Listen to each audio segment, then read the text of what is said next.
So my last review was about a month ago, and I did it on WandaVision. Don't ask me to do the stupid Falcon show, I don't care enough.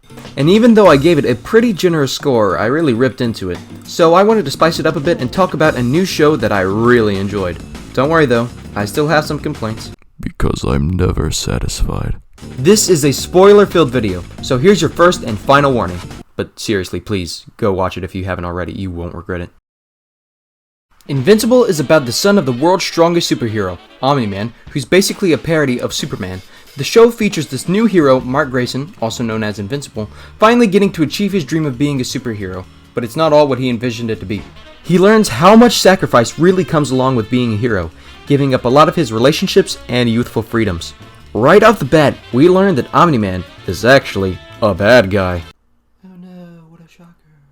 As some of you may or may not know, I kind of despise the evil Superman trope. I mean, it's fine in Injustice because he's almost an entirely different character other than the fact that he's called Superman and his totalitarian ruthless dictatorship is pretty much the focus of the series. Anyways, I was actually sold on his character pretty quickly because the first evil thing that he does is literally kill the strongest superhero group on the planet. Jesus Christ. After that, he just kinda lays low and doesn't really do anything like really out of the blue super evil. For most of the rest of the season, he's just kinda sits around acting, he acts, Omni-Man acts sus, okay? Among Us!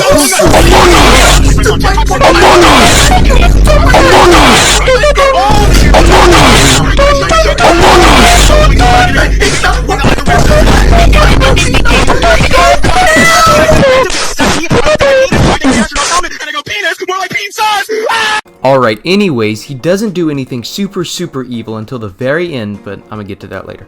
Instead of him acting progressively more evil as the series goes on, he instead lies low after the Guardians of the Globe get killed. And I thought about this for a while and compared the two, and I realized that I like him lying low significantly more. The other characters start to piece together what actually happened to the Guardians, and I think this is the best outcome because we get to see the characters slowly come into this revelation, and most of them are in denial, and we get to see so much more of their true colors and how they handle such a devastating betrayal, and it's super depressing, and I love it.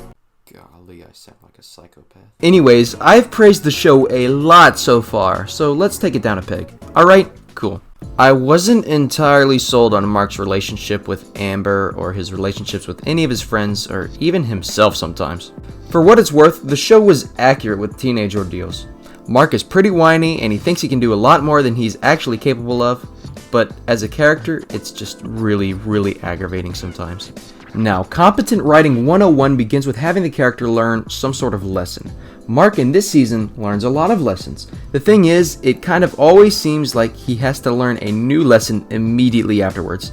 The only thing about him that isn't flawed is his superhero ideology and wanting to save people no matter what the cost is, despite him not even abiding by his own rules for like half the time. I wasn't really sold on his girlfriend either. I can't really explain why this is, I just didn't really like her as a character that much. I mean, they were fighting for like 75% of the time instead of actually liking each other. So, I mean, I don't know, I just wasn't sold. In terms of what actually frustrated me, that was about it. I'll give some other compliments, then I'll go into my review of the finale. I think the voice cast is excellent here.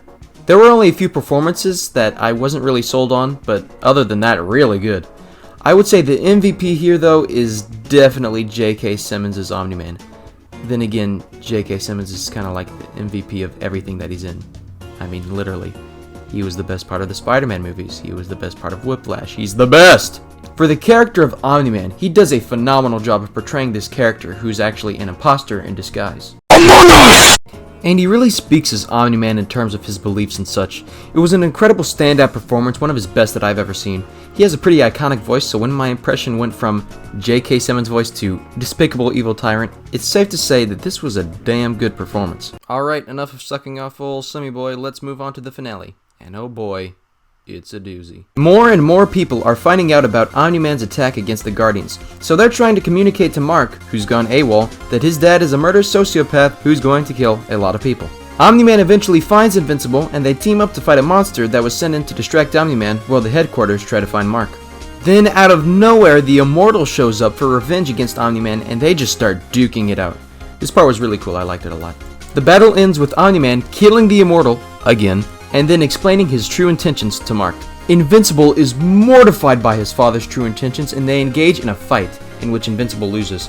Omni-Man holds out hope that his son will see how his empire is the right path, but Mark still gets up and fights, even after he is beaten down.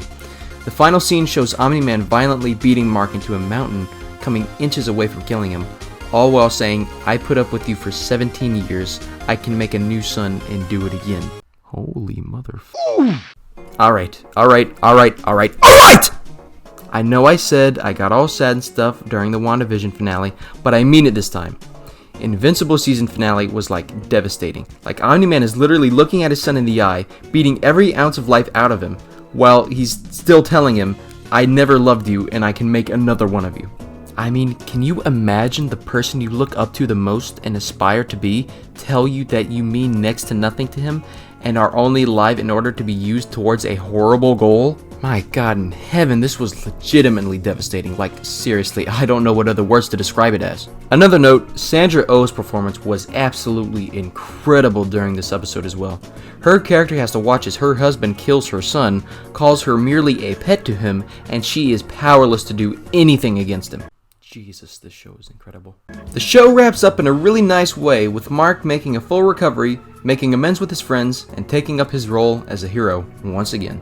Honestly, this is the episode that turned Invincible from a pretty good show to a holy shit watch it now show. This episode is a 10 out of 10 alone. Like, seriously, this is huge. I rarely give anything a 10, except for like Spider-Man 3. Rent? Not now. Listen, it's a free country, it's not rent-free country. Leave me alone. Give me rent. You'll get your rent when you fix this damn door! I want to compare this show to WandaVision in the sense of which I enjoyed more. I gave WandaVision an 8 out of 10 originally, but I think I was being a little generous with the score. I completely forgot to mention in that video how terrible of a villain the Sword guys were, and I seriously hated that Agatha twist, so I'm changing that score to a 7 out of 10. Sorry. However, reflecting upon this show, I feel I enjoyed it as a whole much more, and it's a lot more deserving of the 8 out of 10 score. I know number scores are stupid, but goddammit, I need something to rank here. Anyways, that's all from me today. I wanted to make a Snyder Cut review a few months ago back when it came out, but honestly at the time I just had so much to do outside of YouTube and I just had no energy to make a video on a 4-hour movie. So my plan is now to make a 3-part series covering Snyder's DC trilogy as a whole.